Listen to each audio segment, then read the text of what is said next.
D'accord sur l'objectif de voir le Hamas vaincu, mais pas sur la manière d'y parvenir. Les alliés israéliens et américains ont évoqué l'épineuse question de l'offensive que prépare Tsahal sur Rafah. La réunion virtuelle s'est déroulée ce mardi.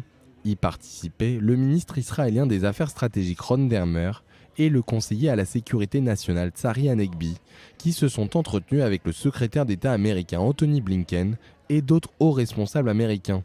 Israël se dit prêt à prendre en compte les préoccupations américaines. Les parties ont convenu qu'elles partageaient l'objectif de voir le Hamas vaincu à Rafah. La partie américaine a exprimé ses préoccupations concernant diverses lignes d'action dans la zone et la partie israélienne a accepté de prendre ses inquiétudes en compte.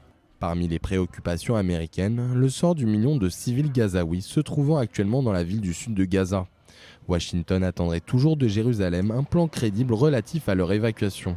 Les positions des deux pays divergent sur la manière de vaincre le Hamas à Rafah, alors que Benyamin Netanyahou ne cesse de réitérer son intention de mener une opération d'envergure dans la ville du sud de Gaza. Les États-Unis soutiennent de leur côté des opérations ciblées contre le Hamas dans la zone. Nous pensons qu'une invasion à grande échelle sur Rafah ne ferait qu'aggraver l'impact sur la réputation d'Israël.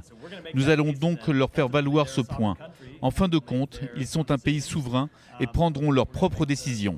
Mais nous leur présenterons la façon dont nous voyons les choses.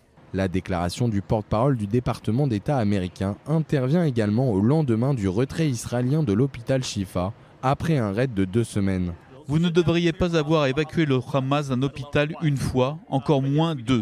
Mais oui, nous sommes préoccupés par le fait que le Hamas ait pu se réinstaller dans un hôpital qu'Israël avait déjà nettoyé, et cela indique un défi permanent pour Israël dans la manière dont il mène ses opérations. Pour les États-Unis, une stratégie à long terme, y compris politique, s'impose pour ne pas voir le groupe terroriste réinvestir certaines zones de la bande de Gaza dont il a précédemment été délogé. Stratégie qui inclurait pour l'administration Biden le remplacement du Hamas à Gaza par une autorité palestinienne réformée, l'établissement d'une voie vers une solution à 2 États et enfin la normalisation des relations entre les pays arabes de la région et Israël.